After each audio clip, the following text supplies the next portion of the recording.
کسی اور کو حاجت روا ضرورتیں پوری کرنے والا سمجھے، کسی اور سے جا کے مرادیں مانگے، کسی اور کو جا کے مشکل کشا کہے، کسی اور کے یہاں جا کے دامن پھیلائے، تو اس کو غیرت آتی ہے۔ ایک باپ اگر اپنے بیٹے کو سب کچھ دے رہا ہو،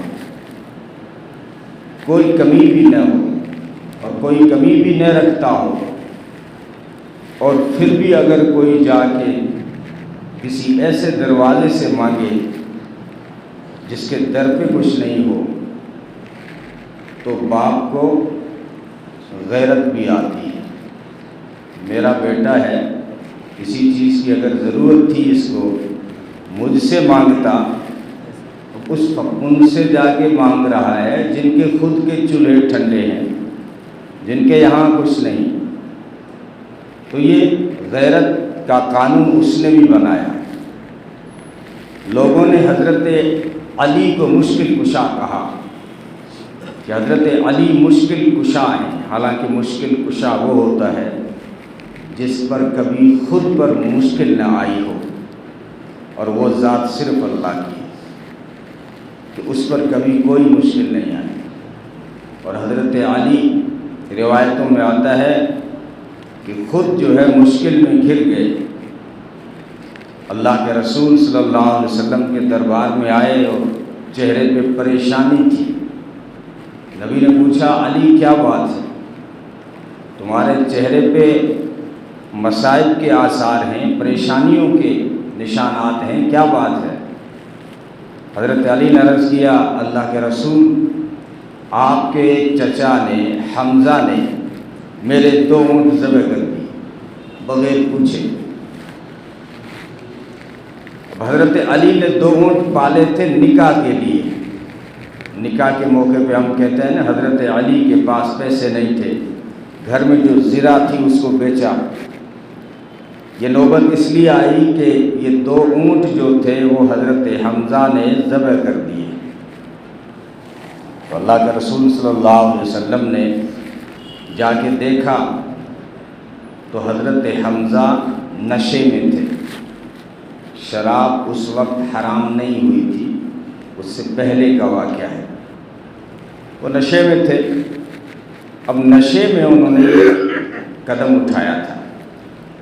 اب نشے کی حالت میں جا کے اگر اللہ کے رسول اسے سمجھاتے تو ہو سکتا ہے کہ بدحواسی کے عالم میں نشے کی وجہ سے انکار کر دیتے۔ اب اگر نبی کے سامنے اگر نبی کی بات کا کوئی انکار کرے تو وہ ایمان سے نکل جاتا ہے۔ اس لیے اس موقع پر نبی نے حضرت حمزہ کو کچھ نہیں کہا، واپس آ گئے۔ کہنے کا مطلب یہ ہے کہ دنیا نے کہا کہ حضرت علی مشکل کشا، لیکن خود مشکل میں گر گئے۔ لوگوں نے نعرہ دیا، علی حجویری داتا، بمبئی میں جن کا مزار ہے، وہ پانی کے بیچ میں، بلکہ لوگوں نے اس کی محبت میں ویڈیوز بنائے ہیں کہ جو ہے کبھی سیلاب اس بمبئی کے سمندر میں نہیں آتا، کیونکہ علی حجویری داتا جو ہیں وہ روکے ہوئے ہیں سیلاب کو۔ یہ جاہل لوگوں کی بات ہے۔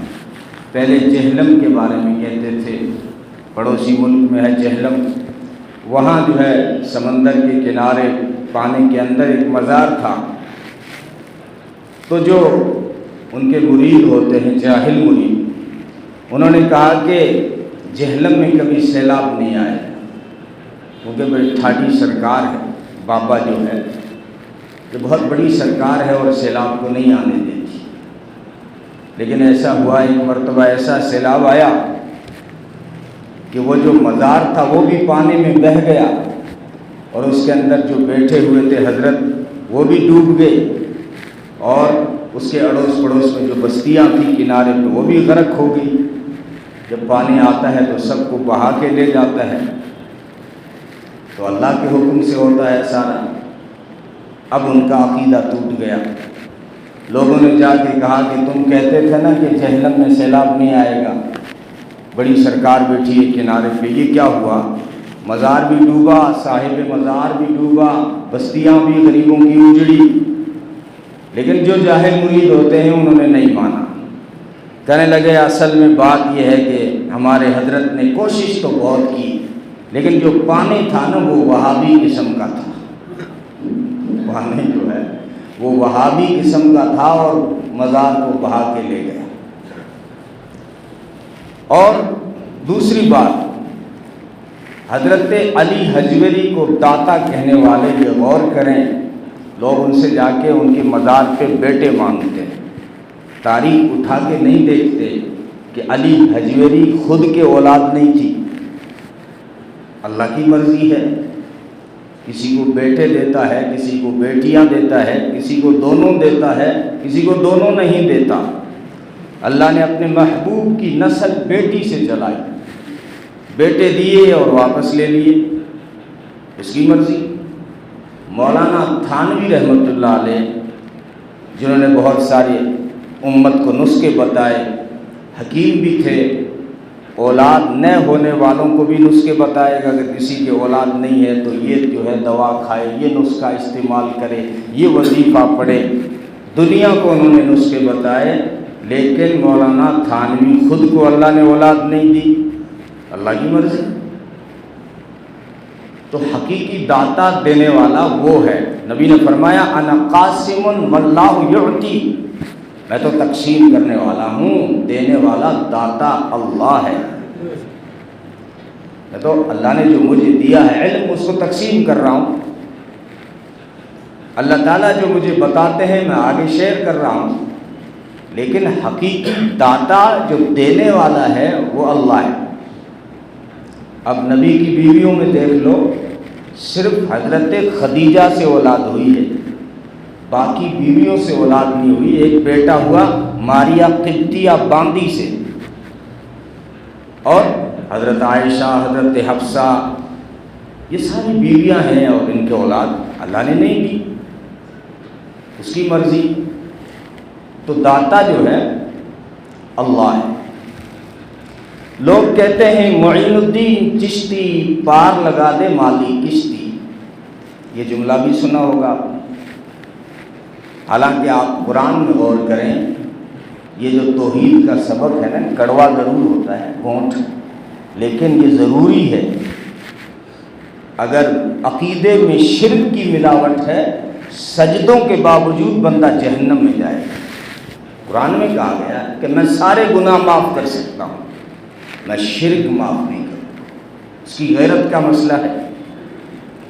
تو قرآن کریم سے پوچھو تو قرآن بتاتا ہے کہ لوگوں نے اللہ کے ولیوں کو کہا کہ یہ کشتی ہماری پار لگا دیں گے، لیکن قرآن میں ایک واقعہ آیا، آپ دیکھیں کہ نبی کشتی میں سوار ہے اور کشتی ڈوبنے لگ جاتی ہے۔ حضرت یونس علیہ السلام کشتی کے اندر بیٹھے ہوئے ہیں اور کشتی ہچکولے کھانے لگی، بھنور میں پھنس گئی۔ وہ جو ملاح تھا چلانے والا، اس نے کہا کہ ضرور کوئی اپنے آقا سے روٹ کے بھاگ کے آیا ہے، ورنہ ایسے ہی میری کشتی نہیں بھنور میں پھنسا کرتی، کوئی بھی ہو تو جلدی سے اتر جاؤ نہیں تو سارے ڈوبیں گے۔ یونس علیہ السلام نے چھلانگ لگائی، قرآن اندازی ہوئی، پھر چھلانگ لگا دی اور مچھلی نے ان کو اپنی پیٹ میں لے لیا۔ یہ بھی قرآن نے خبر دی ہے کہ مچھلی نے حضرت یونس علیہ السلام کو اپنے پیٹ میں لے لیا۔ اب دیکھیے اللہ کا ولی کتنا بھی بڑا ہو لیکن نبی کی جوتی کے برابر بھی نہیں ہوتا، یاد رکھیں یہ بات۔ کتنا بھی اللہ کا ولی بہت آسمانوں کو چھو لے، اللہ انہیں کرامتیں دے دے، لیکن وہ صحابی کے برابر نہیں ہو سکتا، اور صحابی کتنا بھی بڑا ہو، چاہے ابوبکر صدیق ہو، نبی کے برابر نہیں ہو سکتا، اور نبی کو کتنے بھی اللہ تعالیٰ نواز دیں وہ اللہ کے برابر نہیں ہو سکتا۔ یہ ترتیب ہے۔ مسلمانوں سے وہ مولانا الطاف حسین حالی کہہ گیا کہ کرے گر غیر بت کی پوجا تو کافر، وہ ٹھہرائے بیٹا اللہ کا خدا کا تو کافر، وہ جھکے اگر آگ کے آگے تو کافر، کواکب میں مانے کرشمہ ستاروں میں مانے کرشمہ تو کافر، مگر مسلمانوں پر کھلی ہی یہ راہیں کہ جس سے چاہیں اس کی پرستش کریں، شوق سے جس کی چاہیں پوجا کریں، نبی کو چاہیں تو خدا کر دکھائیں، ولیوں کا رتبہ نبی سے بڑھائیں، مزاروں پہ جا جا کے مانگیں دعائیں، یعنی وہاں ان سے مانگیں، یہ شاعر الطاف حسین نے کہا۔ مگر ان کے عقیدے میں فرق کیوں نہیں آ رہا ہے؟ کافروں کو تو تم کہہ دیتے ہو کہ اگر وہ کسی بت کی پوجا کرے تو کہتے ہو کافر ہو، اگر وہ گائے کی پوجا کرے تو تم کہتے ہو کہ کافر ہو، اگر وہ ستاروں کی پوجا کریں تو کہہ دیتے ہو کافر ہو۔ مگر مسلمانوں کو یہ کس نے دی ہے چھوٹ کہ وہ جس مزار پہ چاہیں جھک جائیں، جس جھنڈی کو دیکھ لیں گردن جھکا لیں؟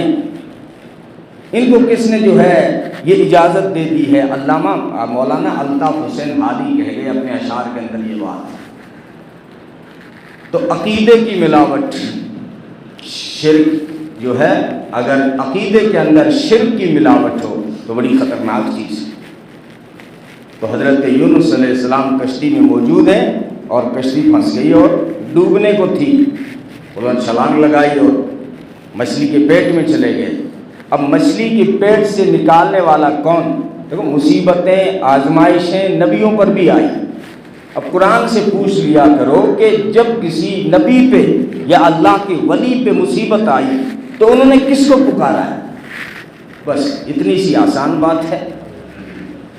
اگر خواجہ پہ تکلیف آئی ہو یا عبد القادر جیلانی پہ کوئی تکلیف آئی ہو یا کسی نبی پہ کوئی آزمائش آئی ہو، سب پر آئی۔ حضرت آدم علیہ السلام پر تکلیف مصیبت آئی، اس سے بڑی مصیبت کیا ہوگی کہ ان کو جنت سے نکال دیا گیا۔ اب دیکھنا یہ ہے، قرآن سے پوچھنا یہ ہے کہ آدم نے اس مصیبت میں پکارا کس کو؟ قرآن کہتا ہے انہوں نے کہا ربنا ظلمنا انفسنا وَإِن لَّمْ تَغْفِرْ لَنَا وَتَرْحَمْنَا لَنَكُونَنَّ مِنَ الْخَاسِرِينَ۔ اے ربا ہم نے تو ظلم کر دیا اپنی جانوں پر کہ وہ دانہ کھا لیا، لیکن اگر اے پروردگار اگر تو نے آدم کی توبہ کو قبول نہیں کیا تو آدم ہلاک ہو جائے گا، برباد ہو جائے گا۔ حضرت یونس علیہ السلام کے اوپر مصیبت آئی، مچھلی کے پیٹ میں چلے جائے، کئی اندھیروں میں قرآن نے ظلمات بہوچن کا لفظ استعمال کیا ہے۔ ایک اندھیرا نہیں تھا، کئی اندھیرے تھے۔ رات کا اندھیرا، سمندر کی تہ کا اندھیرا، مچھلی کے پیٹ کا اندھیرا، ان سارے اندھیروں میں انہوں نے کس کو پکارا ہے؟ کس کو پکارا؟ پیچھے نبی گزر چکے تھے، دنیا میں کئی اللہ کے ولی گزر چکے تھے، کسی کا نام لیا ہو تو قرآن سے پوچھ لو۔ قرآن کہتا ہے وَالظَّنُّونَ إِذْ ذَهَبَ مُغَاضِبًا فَظَنَّ أَن لَّن نَّقْدِرَ عَلَيْهِ فَنَادَىٰ فِي الظُّلُمَاتِ۔ انہوں نے پکارا اندھیروں میں کس کو؟ اللہ الہ الا انت سبحانک انی کنت من الظالمین۔ اللہ تیرے سوا کوئی اور نہیں جو مجھے یہاں سے نکال دے، کوئی اور نہیں نکال سکتا مجھے یہاں سے۔ اب تو چاہے گا تو یونس یہاں سے نکلے گا، تیری ذات بڑی پاک ہے، اور میں نے ظلم کر دیا۔ معمولی سی خطا یہ ہوئی تھی کہ اللہ تعالیٰ نے فرمایا تھا کہ تیری قوم نہیں مان رہی ہے، اس کے اوپر عذاب آئے گا، اور عذاب آئے گا تو میں اشارہ کر دوں گا آپ جو ہے ہٹ جائیے اس بستی سے، پھر میں جو ہے انہیں تباہ کر دوں گا۔ اب جو ہے یہ پہلے ہی نکل گئے، عذاب تو آنے والا ہے، 1-2 دنوں میں آ جائے، وہ پہلے ہی نکل پڑے۔ اللہ کو یہ ادا پسند نہیں آئی کہ میرا پیغمبر نکل تو گیا لیکن مجھے پوچھے بغیر اب آزمائشوں میں ڈال دیا۔ تو یہ دعا کر رہے ہیں کہ تیرے سوا مجھے کوئی اس مصیبت سے نہیں بچا سکتا۔ لوگ کہتے ہیں بڑی بڑی سرکاریں ہیں اور بڑے بڑے مزارات ہیں، ان کی دعاؤں سے ہمارے بیڑے پار ہو۔ قرآن کہتا ہے اگر عقیدے میں شرک کی ملاوٹ ہے اور وہ ملاوٹ کرنے والا نبی کی اولاد بھی ہو، اور اس کے لیے اگر نبی دعا کرے، شرک کرنے والے کے لیے اگر نبی بھی دعا کرے نا، ولی تو کیا نبی بھی دعا کرے تو معاف نہیں کروں گا۔ یہ بھی قرآن میں ایک واقعہ ہے۔ حضرت نوح علیہ السلام کے زمانے میں، حالانکہ انہوں نے بہت سمجھایا، انہوں نے 950 سال جو ہے لوگوں کو سمجھایا ہے، لیکن قوم جب نہیں مانی تو دعا کر بیٹھے کہ اللہ جو اب انہیں برباد کر دے، یہ نہیں مانتے۔ تو اللہ نے فرمایا ٹھیک ہے، میرا عذاب آ رہا ہے سیلاب بن کر۔ اور جب سیلاب آیا تھا تو صرف بادلوں سے پانی نہیں آیا تھا، دھرتی سے بھی پانی نکلا تھا، یہاں تک کہ اگر چولہے میں آگ جل رہی تھی تو چولہے سے بھی پانی نکل آیا۔ اب سیلاب آ گیا۔ اب جب سیلاب آیا، جو ایمان والے تھے وہ کشتی میں سوار ہو گئے، لیکن خود نوح علیہ السلام کا بیٹا جو ہے کشتی میں سوار نہیں ہوا۔ پہلے ایمان لایا تھا، لیکن اس کا اٹھنا اور بیٹھنا ہر وقت مشرکین کے ساتھ تھا، وہ شرک میں مبتلا ہو۔ جب نوح علیہ السلام نے دیکھا کہ بیٹا بالکل سیلاب کے بیچ میں گر گیا ہے، تو پہلے تو سمجھایا، یا بنی ارکب معنا ولا تکن مع الکافرین، بیٹا ہمارے ساتھ آ جاؤ، کافروں کے ساتھ مت جاؤ، ڈوب جاؤ گے۔ تو بیٹا شرک کا شکار ہو گیا تھا، عقیدہ اس کا خراب ہو گیا تھا۔ اس نے کہا قال ساوی الی جبل، میں تو پہاڑ پہ چڑھ جاؤں گا، وہ پہاڑ پہ جو مزار ہے نا، بڑی ٹھاڈی سرکار ہے، وہ سیلاب کو نہیں آنے دے گی، جیسے جہلم والوں نے کہا۔ اس نے کہا کہ پہاڑ پہ چڑھ جاؤں گا اور سیلاب پہاڑ پہ کہاں آئے گا؟ تو نوح علیہ السلام نے کہا بیٹے یہ جو سیلاب آ رہا ہے، یہ آ رہا نہیں ہے، لایا جا رہا ہے۔ یہ جو ہے ڈھلان کی طرف بعد میں جائے گا اور اونچائی کی طرف پہلے جائے گا۔ اس لیے اب انہی باتوں قرآن کہتا ہے وَحَالَ بَيْنَهُمُ الْمَوْجُ فَكَانَ مِنَ الْمُغْرَقِينَ، ابھی باپ اور بیٹے کی بات جاری تھی کہ ایک موج آئی، بیٹے کو بھاگ لے گئی۔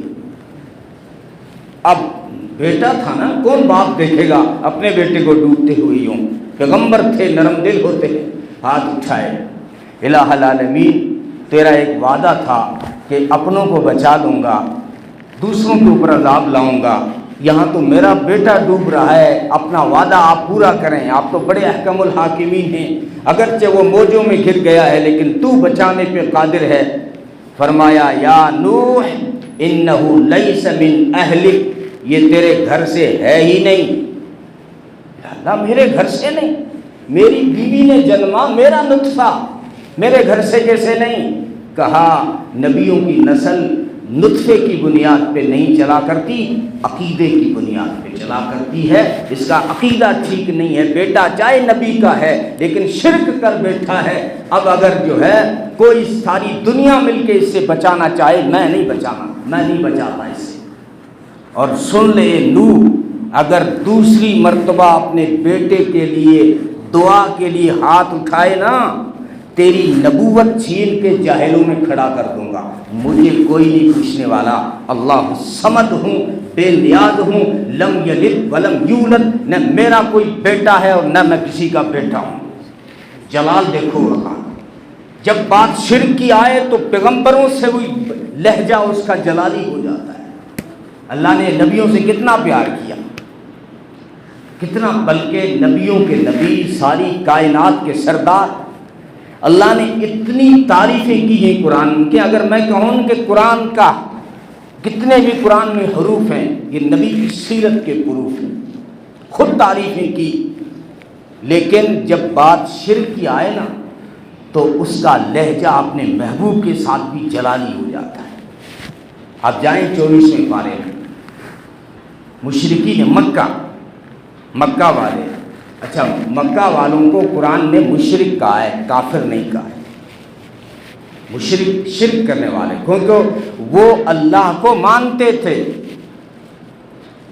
مکہ کے جو لوگ تھے وہ اللہ کو مانتے تھے، اور ان کے بہت سارے عقیدے جو ہے بالکل حضرت ابراہیم علیہ السلام کی شریعت سے ٹکراتے تھے، بلکہ ایک تھے ان کے بہت سارے عقیدے۔ وہ حج بھی کرتے تھے، طواف بھی کرتے تھے، اللہ کو بھی مانتے تھے، قربانی بھی کرتے تھے، حاجیوں کی خدمت بھی کرتے تھے۔ وہ یہ کہتے تھے بارشیں برسانے والا صرف اللہ ہے۔ جب کوئی بڑی آفت آتی تھی، جب ان کی کشتی بھنور میں پھنستی تو مکہ کے مشرک کہتے تھے کہ اب اس کشتی کو اللہ کے سوا کوئی نہیں بچا سکتا۔ اس لیے علامہ ضیاء الرحمن فاروقی پاکستان کے ہمارے پڑوسی ابھی ماضی قریب میں ایک عالم گزرے ہیں، وہ کہتے تھے کہ اس زمانے کا جو شرک ہے وہ مشرکین مکہ سے بھی خطرناک ہو گیا ہے۔ ان سے پوچھا گیا کہ آپ ایسی بات کیوں کر رہے ہیں، یہ مسلمان ہیں، کلمہ گو ہیں، نمازیں پڑھتے ہیں۔ کہا حج وہ بھی کرتے تھے، طواف وہ بھی کرتے تھے، قربانیاں وہ بھی دیتے تھے، بارشیں برسانے والا وہ اللہ کو مانتے تھے، لیکن خطرناک اس لیے ہو گیا اس زمانے کا کہ مشرکین مکہ چاہے وہ 360 بتوں کی پوجا کرتے تھے، لیکن وہ کہتے تھے کہ کشتی جب پھنس جائے تو کوئی نہیں بچا سکتا اللہ کے سوا۔ اس زمانے کا شرک کتنا خطرناک ہو گیا ہے، جو کہتا ہے معین الدین چشتی پار لگا دو مالی کشتی، یہ مسلمان کے جملے ہیں۔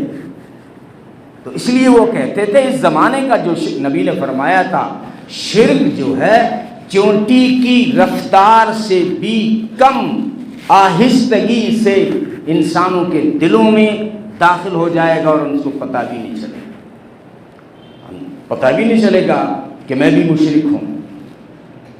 چونٹی کی جو رفتار ہے سائنس نہیں بتا سکا آج تک کہ وہ قدم اٹھا کے چلتی ہے یا سانپ کی طرح بل کھا کے چلتی ہے، دوربین لگا کے بھی نہیں بتا سکے۔ تو اس سے بھی جو ہے چھپا ہوا شرک جو ہے انسانوں کے دماغوں میں اور ذہنوں میں داخل ہو جائے گا۔ تو نبی پاک صلی اللہ علیہ وسلم مکہ کے دو راہے پہ گھیر لیا مشرکین مکہ نے۔ اب اس میں وڈیرے تھے ان کے، کوئی تائے تھے، کوئی چاچے تھے، رشتہ دار تھے، وہ آ کے کہنے لگے بھتیجے آج ہم ایک سمجھوتا کرنے آئے ہیں ہمارے ساتھ، سمجھوتا کرو۔ سمجھوتا یہ ہے کہ ہم آپ کے پیچھے نماز پڑھنے کو تیار ہیں۔ کون کہہ رہا ہے؟ ابو جہل، ابو لہب، بڑے بڑے کافر مشرک، کہ ہم آپ کے پیچھے نماز پڑھنے کو تیار ہیں، بس آپ اتنا کرم کر دیں۔ وہ ہمارے جو میلے لگتے ہیں وہ کاز کے بازار میں، مجنہ میں، ذی المجاز میں، وہاں مزاروں پہ اور بزرگوں کی کئی یادیں ہوتی ہیں، وہاں ہماری جو پوجا سجا جو بھی ہوتی ہے اس میں آپ بھی آ جایا کریں تاکہ ہمارا جھگڑا ختم ہو جائے۔ جیسے آج کل نیتوں کی سوچ ہوتی ہے نا، ہاں دیکھا ہوگا اچھے خاصے موحد ہمارے ایم ایل اے ہیں، لیکن وقت آنے پہ وہ ٹیکا لگاتے ہیں، وقت آنے پہ مورتی پہ مالا چڑھاتے ہیں، اچھے خاصے کہا جاتا ہے کہ بڑے ایماندار ہیں اور بڑے موحد ہیں، لیکن جب ماحول آتا ہے نا تو وہ مورتیوں پہ کبھی امبیڈکر کی مورتی پہ مالا چڑھا رہے ہوتے ہیں، کبھی پیشانی پہ ٹیکا لگا رہے ہوتے ہیں۔ تو مشرکین مکہ نے یہ بات کہی تھی اللہ کے رسول ہم آپ کے پیچھے نماز پڑھنے کو تیار ہیں، بس آپ ہمارے میلوں میں آ جائیں، سمجھوتا ہو جائے گا، ہم جو وہاں کرتے ہیں اس میں آپ بھی شامل ہو جایا کریں۔ نبی پاک صلی اللہ علیہ وسلم نے ان کو کوئی جواب نہیں دیا، نہ یس کا نہ نو کا، خاموش ہو گئے۔ لیکن یہ خاموش ہونا اللہ کو پسند نہیں آیا۔ کیا میرا محبوب یہی تو موقع تھا بولنے کا، اس میں آپ خاموش ہو گئے؟ اور 24ویں پارے میں جا کے قرآن کھولو، لہجہ کتنا جلالی ہو گیا ہے اس کا، افغیر اللہ قل، میرے محبوب کہیے، قل، یہاں سے بات کو شروع کیا، قل، خاموش مت رہیے، یہاں تو ان کو جواب دیجئے، قل افغیر اللہ تأمرونی اعبد ایھا الجاہلون، کہیے میرے محبوب وہی جاہلو، تم نے مجھ سے یہ امید رکھ لی کہ میں شرک کروں گا؟ مجھ سے یہ امید کیسے رکھ لی تم نے؟ ان سے کہو کہ مجھے تم حکم دیتے ہو کہ ایک اللہ کے علاوہ کسی اور کے ساتھ کسی اور کی میں عبادت کروں، کسی اور کو میں شریک کروں، میں بھی شرک کروں؟ پھر آیا کیوں ہوں دنیا میں؟ پھر نبی کیوں بنایا گیا ہوں؟ پھر نبیوں کا سردار کیوں بنایا گیا ہوں؟ پھر لوگوں کو یہ کیوں کہتا ہوں کہ قولوا لا الہ الا اللہ، کہو اللہ کے علاوہ کوئی عبادت کے لائق نہیں، کہو اللہ کے سوا کوئی پوجا کے لائق نہیں، کہو کس اللہ کے سوا کوئی رکوع کے لائق نہیں، کہو اللہ کے سوا کوئی سجدے کے لائق نہیں، کہو کوئی اللہ کے سوا کوئی اولادیں نہیں دے سکتا، کہو کوئی اللہ کے سوا بارشیں نہیں برسا سکتا، نہیں ناریل چڑھاؤ گوگے دادے کی جانٹی پر بارش ہوگی، یہ بولو تو ہمارے ہندوستانیوں کے عجیب عقیدے ہیں. چھوڑا گاڑی پاچھی موڑ ہوئیو کہ نوڑیو نکل گیو. کیوں نکل گیو؟ نوڑیو. اب نوڑیو کوئی تیری گاڑی نہ پلٹ دے گو. بلی کر دی میاؤں، اب میں کٹھے جاؤں. یہ ہمارے عقائد ہیں. عرب سے سیکھے کوئی توحید، عرب سے سیکھے کوئی توحید. ان کو غصہ آتا ہے اور تعویذ پہ بڑے غصے ہوتے، ان کو غصہ آ جاتا ہے. حالانکہ علماء ہندوستان کے علماء نے جائز کہا ہے، تعویذ کو جائز کہا ہے. لیکن ایک مزے کی بات میں آپ بتا دیتا ہوں، اس کو نوٹ کر لو. کسی مولوی کے گلے میں تعویذ نہیں دیکھو گے. پوائنٹ کی بات ہے یہ. تجھ سے 11,000 لے کے تیرے گلے میں ڈال دے گا، تجھ سے 21,000 روپے لے کے تیرے گلے میں ڈال دے گا. لیکن چیک کر لینا مولوی کی بنیان کے نیچے بھی تعویذ نہیں ملے گا، نہ بازو میں ملے گا. تو تعویذ فائدے والی چیز ہوتی تو مولوی خود کون باندھ دو گے. بڑی مشکل سے گزارا کر رہا ہوتا اپنے تھوڑی سی تنخواہ پہ، لوگوں کو کہہ رہا تھا روز ہی کھول دوں گا. تو تیری خود کی کھولنا ہے نا مزے کی بات. دماغ نہیں لگا تو وہ ان کو جلالی ہو جاتے ہیں. تو آپ 24 پارے میں جائیں، اللہ کا انداز دیکھیں. فرمایا لئن اشرکت لیحبطن عملک. میرے محبوب، یہ اس کا ترجمہ تو آپ شرکی ہو رہا ہے، لیکن مجھے ڈر لگ رہا ہے کہ اللہ کے محبوب کے ساتھ یہ ترجمہ کیسے کرو. علامہ ندیم فرمایا کرتے تھے یوں ترجمہ کیا کرو کہ میرے محبوب اگر آپ نے آج یہ سمجھوتا کر لیا لئن اشرکت لیحبطن عملک، میں تیرے سارے اعمال جلا دوں.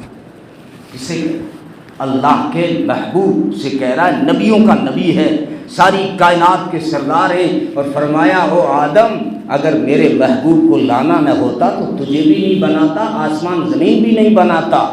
لیکن جب بات شرک کی آئے تو اس کے ساتھ بھی لہجہ اس کا جلالی ہو جاتا ہے. آپ جائیں سورہ انعام کے اندر، ایک ہی صفحے کے اندر قرآن کریم میں دوسرا ایسا صفحہ نہیں ملے گا. ایک ہی صفحہ کے اندر اللہ نے 18 نبیوں کا نام لیا ہے. سورت کا نام انعام ہے، آیت تو مجھے یاد نہیں، 80 کے بعد دیکھ لیں. 80 اور 90 کے بیچ میں 87 یا 88، 81 سے آپ جو ہے 90 تک دیکھ لیں یہ آیتیں. ان آیتوں کے اندر آپ کو 18 نبیوں کے نام ملیں گے. اسماعیل، یسع، زکریا، یوسف، یونس، جو ہے ابراہیم، اسماعیل، یہ ٹوٹل 18 نبیوں کا نام لیا. اور فرمایا یہ 18 نبی ہیں، اور اگر ان کی اولاد میں کوئی آیا وہ نبی، اور پھر ان کے اوپر باپ داداؤں میں کوئی نبی آیا وہ نبی، یعنی سارے نبی آ گئے. یعنی آدم سے محمد صلی اللہ علیہ وسلم تک سارے نبیوں کا وہاں ذکر ہوتا ہے.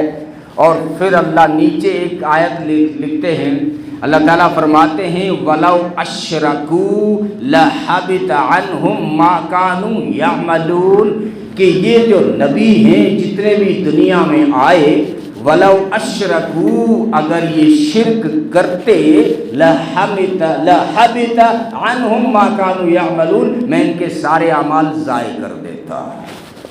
حالانکہ یہ لفظ دوسری جگہ کافروں کے بارے میں استعمال ہوتا ہے قرآن کریم میں. حبیطت کس کو کہا گیا ہے؟ بڑے بڑے جو ہے کافروں کو خطاب کر کے کہا گیا ہے سورہ کہف کے اندر.